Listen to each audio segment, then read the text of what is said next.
Inborn errors of metabolism एमती देखा गले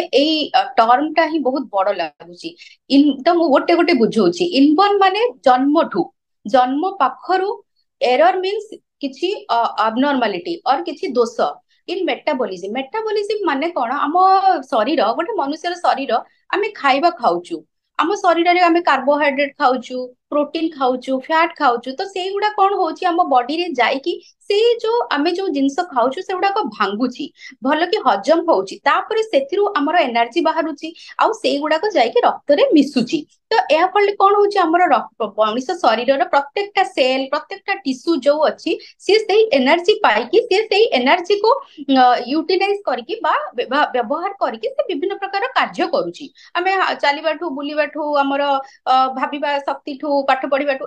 सब गुडा डिपेंड करूची से जो एनर्जी प्रोडक्शन होउची तो जे इनबॉर्न एरर ऑफ मेटाबॉलिज्म रे कोन हुए एटा गोटे वंशगत रोग तो पिलाटी किछि गोटे वंशगत रोग रे से कोन हुए आक्रांत होई थाए तार सेथिरे कोन हुए तार जो जेनेटिक रे जीन रे म्यूटेशन हे जाए बा जीन रे किछि गोटे परिवर्तन हुए जहा फल रे कि तार जो बॉडी रो कैपेसिटी थाए ए जो हजम शक्ति करिवार capacity that means carbohydrate fat protein एगुडा को सी भल भाबे पाचन करि पारे नाही तो न करि पारे कि से कोन हुए हमर जो एंजाइम प्रोडक्शन टाको कमई दिए तो पिलाटी हमर रोगग्रस्त हे पड़ि थाए एटा होची वंशगत तो वंशगत माने जदि फैमिली हिस्ट्री अछि गोटे पिलार तार इनबॉर्न एरर ऑफ मेटाबॉलिज्म तो एठी कोन हुए सेटा देखा दे ए पिला पाखरे भी देखा देई थाए तो एटा काहे की हुए ना जीन रो म्यूटेशन जेमती कहली हमर जीन रे अस्वाभाविक जेतेबेले परिवर्तन हुए सेतेबेले कोन करे किछटा एंजाइम बॉडी रे हमर जो कार्बोहाइड्रेट प्रोटीन फैट एगुडा सब जो मेटाबॉलिज्म पई किछटा एंजाइम दरकार से एंजाइम गुडा को हमर पाचन क्रिया रे सहाय्य करे से एंजाइम गुडा ए जो जेनेटिक म्यूटेशन हेकी हमर एंजाइम गुडा को कोन हे जाय न थाए से एंजाइम रो प्रोडक्शन हे पारेनी तेनु जो जीन एंजाइम प्रोडक्शन करू थाए से माने करि पारंती नाही तो ए एंजाइम रो अभाव रे हमर कोनोसीटा माने कार्बोहाइड्रेट हो प्रोटीन हो फैट हो किछि भी ठीक रूपे हमर यूटिलाइज हे पारेनी एनर्जी प्रोडक्शन कमी जाए तेनु हमर इनबॉर्न एरर ऑफ मेटाबॉलिज्म पिलांग ठारे देखा जाए तो ए जो इनबॉर्न एरर ऑफ मेटाबॉलिज्म रो हमर जोटा माने वंशानुक्रमिक जोटा हमर बापाठू पुओठू ता पुओकू एमती जो ट्रांसफर होउची तार जो मोड ऑफ जो ट्रांसफॉर्मेशन टा और ट्रांसमिशन टा होची हमर ऑटोसोमल रिसेसिव टाइप आउ एठी कोन होची गोटिए जीन रो म्यूटेशन होउची जोटा कि हमर ए जो प्रोटीन मु जेमती कहली एंजाइम रो डेफिशिएंसी करौची बा अभाव करौची ता फल रे कि हमर ए जो सब मेटाबॉलिक पाथवे बॉडी रे शरीर रे जति की अछि सेगुडा को सिए कंप्लीट करि पारु नाही आउ एटा कोन होची पिलार जन्म ठारू छोट पर्यंत इवन एडोलेसेंट एज पर्यंत माने 10 15 12 वर्ष पर्यंत भी देखा ही पारुची पिलाटी ए जो inborn error of metabolism parents जानि परिबे बिफोर पिलार जन्म पूर्वरु भी जन्म परे भी तो जन्म परे कौन हुए पिलाटी यूजुअली कौन हुए जेहेतु ता शरीर रे सबु एंजाइम रो अभाव थाए ता शरीर रे ठीक रूपे खाद्य यूटिलाइज हेई पारे नाही तो कौन हुए पिलाटी रो ग्रोथ हुएनी तो प्रथम होची पिलाटी जेतिकी वजन हबा कथा सेतिकी वजन न थाए काहे ना ताको खाद्य ही मिली न थाए तेणु पिलाटी वजन रे कमी थाए तापरे पिलाटीर ग्रोथ रे कम होए सपोज वर्षकर पिलाटे जेतिकी ग्रोथ हबा कथा जेमिति दांत उठिबा कथा जेमिति कथा कहबा कथा बा चलीबा कथा बा हामुडेबा कथा सेतिकी हेई पारे नाही ताको हमें को ग्रोथ फेलियर तो सेटा गोटे थाए द्वितीय होची पिलाटी को बारंबार बांती हबा तापरे तार पेट फुलेइबा ते खाद्य न खाइबा चिड़चिड़ा हबा इत्यादि सब विभिन्न प्रकार सिम्पटम्स जदी हैला ताहाले आउ गोटे कथा सबु उपरे होची जदी फैमिली रे किछि हिस्ट्री अछि ता सहित पिलाटी एमिति सब सिम्पटम्स को प्रेजेंट कला ताहाले बापा मां सेठी सस्पेक्ट करिया कथा कि तारो किछि गोटे इनबॉर्न एरर ऑफ मेटाबॉलिज्म अछि जहा पड़ले कि माने हॉस्पिटल नेकी आसीबा दरकार सपोज गोटे पिलार अछि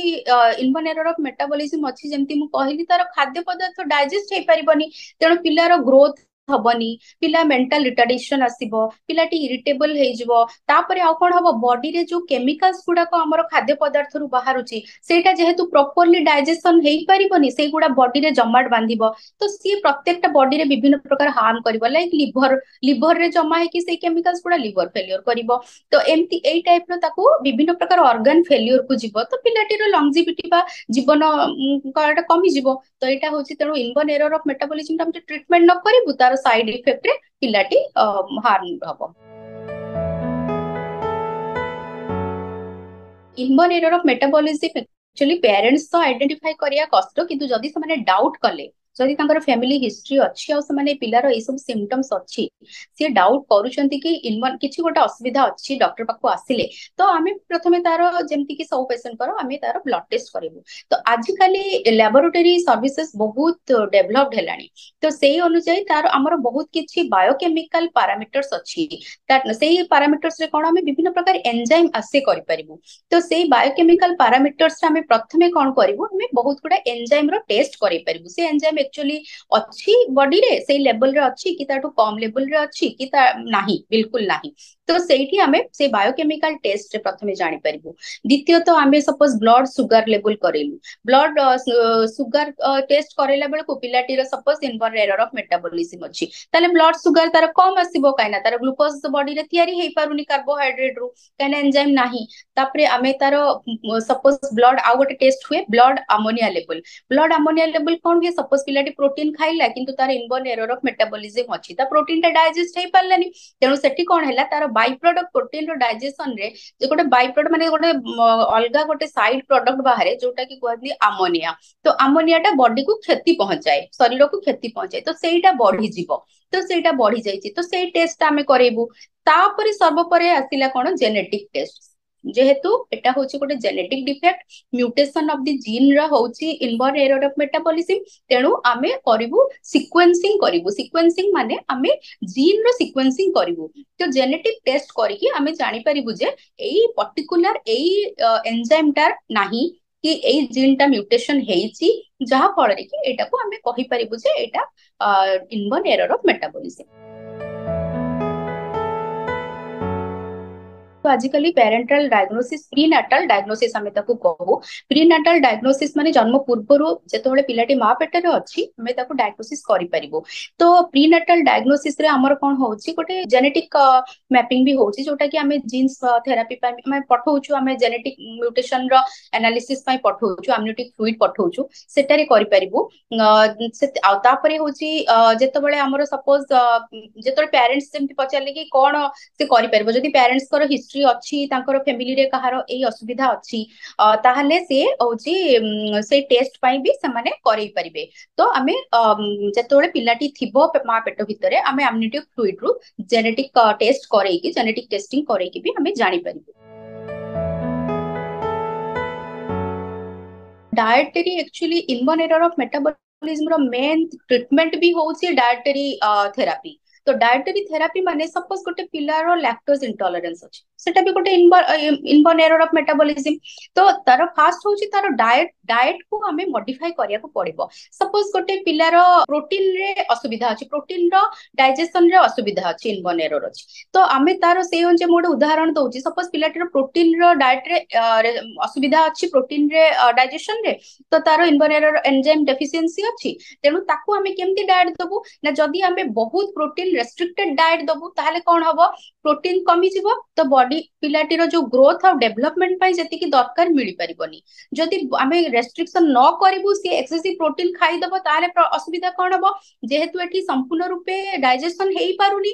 जेमति मु कहिली तार बाय प्रोडक्ट सब प्रोटीन रो अछि सपोज अमोनिया सी बेसी बाहरिबो तो सी कोन करिवो हमरो विभिन्न प्रकार ऑर्गन फेलियर को नै जिवो तेनु डायटरी मॉडिफिकेशन गोटे बहुत इंपोर्टेंट जोटा कि इनबॉर्न एरर ऑफ मेटाबॉलिज्म रे हमको मेंटेन करिया को हे गोटे पिलार तो सब प्रकार रो इनबॉर्न एरर ऑफ मेटाबॉलिज्म नथिबो तार जहा थिबो सपोज प्रोटीन एरर थिबो कि कार्बोहाइड्रेट मेटाबॉलिज्म रे एरर थिबो किबा फैट मेटाबॉलिज्म रे एरर थिबो सेही अनुसार हमें तो डाइट को प्लान करिकि ताकू मॉडिफाइड डाइट हमको दबा को पड़िबो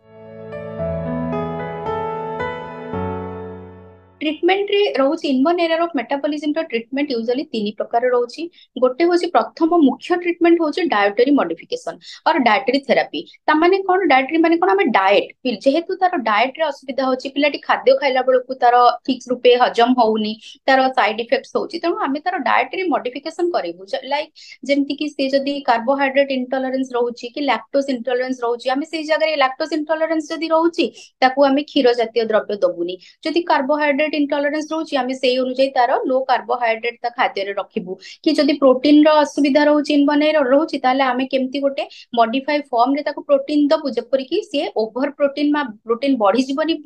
बॉडी रे किंबा एकदम कमी जीवनी जहा कि तार ग्रोथ को रेस्ट्रिक्ट करिवो। तेनु हमर डायटरी मॉडिफिकेशन और डायटरी थेरापी ता बहुत इंपोर्टेंट प्रथमे। द्वितीय रे रहउची कोन एंजाइम थेरापी। एंजाइम थेरापी रे कोन होउची आमे जतबेले डायग्नोसिस करि पारुछु कि एई पर्टिकुलर एंजाइम रो डेफिशिएंसी अछि पिलाटी थारे ताले आमे ताकू सेही एंजाइम ता देकी इंजेक्शन रूपे देकी आमे ताकू थेरापी रूपे देकी आमे ताकू सेटा को भी किछि परिमाण प्रिवेंट करि परिबु। थर्ड होची कोन कि सबुठु परे होची हमरो स्टेम सेल ट्रांसप्लांटेशन किंबा बोन मेरो ट्रांसप्लांटेशन जोटा कहूछु। तो सेटा तार डेफिनेटिव ट्रीटमेंट जोटी कि आमे बोन मेरो ट्रांसप्लांट करले पिलाटी संपूर्ण रूपे सुस्थ होई परिबो। कॉम्प्लिकेशंस जमती इनबोर्न एरर ऑफ मेटाबॉलिज्म माने ही कहली जमती कि तारो किछि भी खाद्य पदार्थ ठीक रूपे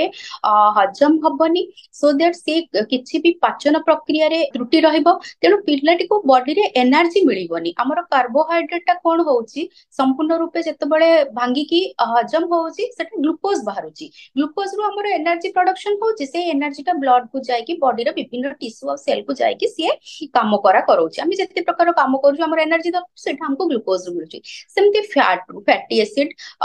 ग्लिसरॉल भांगी के सी होची हमर एनर्जी दोचंती। सेमती प्रोटीन प्रोटीन जाय की अमीनो एसिड होई की हमर बॉडी रे मिसी की एनर्जी दोची बॉडी को एक्टिवेट करूची बा कार्यक्षम करेवा पई सब करूची।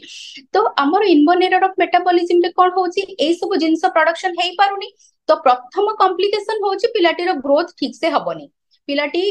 जति की तार बयस अनुसार से सब बेले पछुआ रहिबो। तार मेंटल डेवलपमेंट सेति की हेई परिबोनी ता माने तारो मेंटल रिटार्डेशन हेई पारे। मेंटल डेवलपमेंट जोटा ब्रेन पई जति की एनर्जी दरकार जति की खाद्य दरकार सेति की से पाइ पलानी तेनु से सब बेले तार मेंटल माने डेवलपमेंट अंडर डेवलप रहइबो। तापरे ताको जेहेतु बॉडी रे संपूर्ण रूपे तार न्यूट्रिशन बा खाद्य न रहिला ताको बारंबार इन्फेक्शन हबो। तार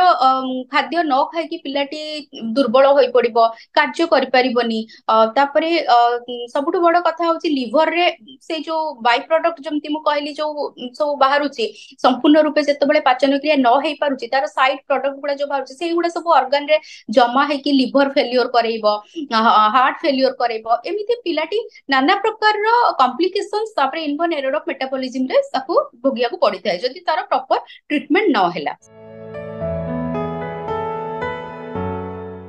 प्रिवेंशन आरो किछि नाही गोटे जिंस हेई परिबो जदि मां सस्पेक्ट करूची कि पेरेंट्स सस्पेक्ट करूचंती कि तांकर इनबोर्न को केस रे हमें सपोज प्रीनेटल डायग्नोसिस जेमति कहली हमें करि परिबु। इनबोर्न एरर ऑफ मेटाबॉलिज्म रे हमें जते बेले पिलाटी मां पेट रे थिबो हमें एम्नियोटिक फ्लूइड नै की हमें जेनेटिक टेस्टिंग करे की हमें जानि परिबु जे पिलाटी रे असुविधा अछि कि नाही। तो सेटा केमिति करिवु पुनी तार इंडिकेशन भी केते बेले पेरेंट्स किंबा मां केते बेले कहिबो जे मोर डाउट होउची किछि से टेस्ट करिया पई से केते बेले चाहिबो जते बेले प्रथमे होउची तार स्ट्रांग फैमिली हिस्ट्री थिबो जते बेले फैमिली रे केही ना केही एई प्रकार रो रोग रे आक्रांत थिबे। द्वितीय होउची कोन जते बेले तार जदि एटा सेकंड की थर्ड प्रेगनेंसी हेइथिबो तार पूर्व प्रेगनेंसी रो जो पिला मानक भितरु किए गोटे एम्ति एब्नॉर्मलिटी जहार थिबो सेही जगह रे भी हमें टेस्टिंग करई परिबु। थर्ड कोन होउची ना बारंबार तार गर्भपात बा मिसकैरेज होउची ताहाले मध्य आमे गोटे इनबोर्न एरर ऑफ मेटाबॉलिज्म रो टेस्ट करैबु। एम्ति इत्यादि विभिन्न प्रकार जदि इंडिकेशन रहूची ताहाले आमे जेनेटिक टेस्टिंग करेगी आमे जानि परिबु जे पिलाटी असुविधा माने एक्चुअली तार अछि कि रोग कि नाही किंतु ताको प्रिवेंट आमे करि परबु जेहेतु एटा जेनेटिक म्यूटेशन रे होउची आमे ताको प्रिवेंट करि परिबुनी। विभिन्न रोगर कारण और निराकरण संपर्क रे डाक्टरंग ठारु जानिबा पई स्वास्थ्य प्लस ओडिया रो YouTube चैनल सब्सक्राइब करंतु।